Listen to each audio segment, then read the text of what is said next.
खुलुमबाय बयखौबो बे समाव मोननैसो सुंद' आपडेट लानानै फैलायबाय रायजोफोर सरकारा मोनद' हारिनो एसटिखौ होमारोब्ला जोंनि थाखानाय एक्जिस्टिं ट्राइबेलफोरा मा खहा जागोन बेफोरनि सोमोन्दै मानाव गेदेर एमपि रोनग्रा नार्जारि बिथाङा पार्लियामेन्टआव थांनानै माखासे बाथ्रा बुंहैनायखौ बे समावहाय नुनो मोननाय जादों। मानाव गेदेर एमपि रोनग्रा नार्जारि बिथाङा पार्लियामेन्टआवहाय गोबां अजद दैखांहैदों। नोंथांमोना बे भिडिअखौ जोबजासिम नायोब्ला मानाव गेदेर एमपि रोनग्रा नार्जारि बिथांनिफ्रायनो नोंथांमोना गासै बाथ्राखौ आबुङैनो मोनथिनानै लानो हागोन। रायजोफोर दा बिनि सिगाङाव नोंथांमोना नैबे सुंद' आपडेटखौ नायनानै लाग्रोलाय। बे आइजोखौ नोंथांमोना गोबाङानो सिनायखाबाय जानांगौ, बिजुलि बर' बिनि मुङा। मानाव गेदेर हाग्रामा महिलारी सारखौहाय गाज्रि सोदोब बाहायनानै रायदोंमोन बे आइजोआ। नोंथांमोना फिन खोनासंनानै लाफिनबावलाय। हाग्रामा गुन्दा गुबुन हारिनि एसटि होनो नागिरग्रा नोङो जों बर'फोरखौ गुबुन हारिनि नोंथांमोना खोनाखाबाय नङा होमबा माबायदि खोनासंथाव सोदोब बाहायनानै मानाव गेदेर हाग्रामा महिलारी सारखौहाय रायदोंमोन। दा बे आइजोनि हेंथायै भेरगाव ब्लक बिपिएफनि दैदेनगिरिफोरा पुलिस थानायाव एफआइआर होबाय दाखालियो। दा बिनि हेंथायै पुलिस थानायाव एफआइआर होनाया आंनि थाखायब्ला जोबोद मोजां जादों होननानै आङो सानो। दा बे आइजोआ पुलिस थानायाव एफआइआर होजानायखाय मा बुंदों मिथिबायना, ससियेल मिडियायाव फैनानै रायजो राजाफोरनियाव निमाहा बिदों। दा भेरगाव ब्लक नोंथांमोना खोनासंनानै लालाय। दैदेनगिरि सालायगिरि नोंथांमोना आंखौ मोनसे दायनि थाखाय डिमाकुसि थानायाव एफआइआर होनायखौ थाबैनो बोखारनानै रायजोफोर नोंथांमोना खोनाखाबाय दा एफआइआर होजानायखायसो दा ससियेल मिडियानि गेजेरजों रायजो राजाफोरनियावहाय निमाहा बिदों बे आइजोआ। बुंनायनि सिगां मानो सानाखैमोन, मबे सोदोबखौ बाहायब्ला मा जायो, दैदेनगिरिखौ दैदेनगिरि बायदि सनमान होनो रोङा, मान होनो रोङि मानसिया बिसोरनो आरोना। दा आं बे समाव बेखौसो बुंनो सानो रायजोफोर, बिटिसिनि चिफ मानाव गेदेर हाग्रामा महिलारी साराबो सासे बर' हारिनिनो संग्रामि नेता। मानाव गेदेर हाग्रामा महिलारी साराबो बर' हारिनि सासे दैदेनगिरि।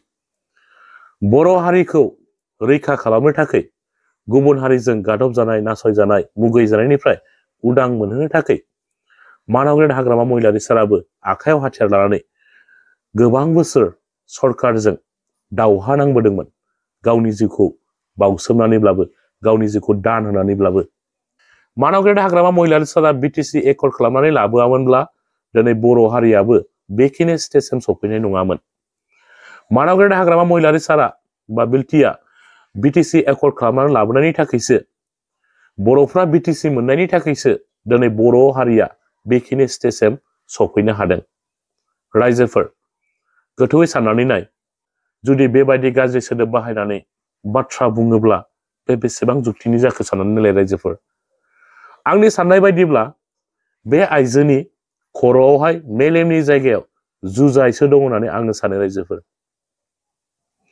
जाय बिथांमोना मानाव गेदेर हाग्रामा महिलारी सारखौहाय खोनासंथावै सोदोब बाहायनानै रायदोंना, बैसोर रायग्राफोरनियाव खर'आवहाय मेलेमनि जायगायाव जुजाइ दङ होननानैसो आङो सानो।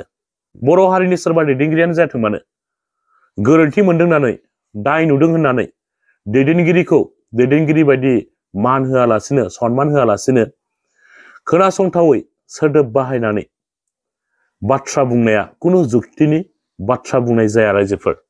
खर'आव मेलेमनि जायगायाव जुजाइ गोनां मानसिफोरा ससियेल मिडियायाव फैनानै सोरबा सासे दैदेनगिरिखौ सोंखारिनायनिफ्राय गोजानाव थानायानो मोजां होननानै आङो सानो रायजोफोर। जेबो बाथ्राखौनो बुजियाब्ला, सोर दैदेनगिरिया बबे समाव मा खामानि मावबोनाय बेफोरखौ जुदि मोनथियाब्ला ससियेल मिडियायाव फैनानै जानला मानला आबा जाबां खोनासंथावै सोदोब बाहायनानै बाथ्रा बुंनाया बेथ' खुनु जुक्तिनि जाखायाना। बेनिखायनो जायफोरा खर'आवहाय मेलेमनि जायगायाव जुजाइ गोनां, बिसोरबायदि बिक्तिफ्रा ससियेल मिडियायाव फैनानै हारिनि दैदेनगिरिफोरखौ सोंखारिनायनिफ्राय गोजानाव थानायानो मोजां। Protection of rights and privileges of the existing tribals while granting new ST status to 6 community in Assam.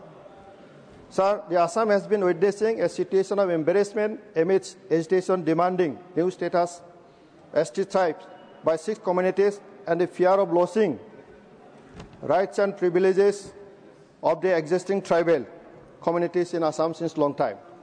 The recent recommendation of the group of ministers constituted by the Assam government for granting new scheduled tribes for 6 communities in Assam has triggered apprehension among the tribals organization and students of debt, their rights and privileges are being destroyed. So the tribal organizations, students, community from different universities and colleges are out in the streets and staging demonstrations seeking protection of their rights and privileges. The conflict of interest has led to an undesirable situation of polarization. One is hopeful and the another is in despair. This is because the existing Aboriginal tribals, sons of the soils, are already facing land alienation and rapidly becoming more and more marginalized. They have lost thousands of lives for the protection of their identity, culture, and to ensure their political rights. In this juncture, government must take a role of guardianship to handle the citizen holistically. Sir, the existing tribal communities have expressed their apprehension of losing their rights and privileges enjoyed so far while attempting to add new tribes under the same basket, and their apprehension is very admissible. Any policy decision of the government attempting to encroach upon the rights and privileges enjoyed by the existing tribals of Assam might throw up conflicting citizenship. On the other hand, the 6 communities who are demanding new scheduled tribe status are of the opinion that they want their ST status without affecting the rights and privileges of the existing tribals in Assam. Under these circumstances, the government must take a practical and scientific approach to solve the sensitive issue in a timely manner, exploring maximum possibilities so that situations don't go out of hand.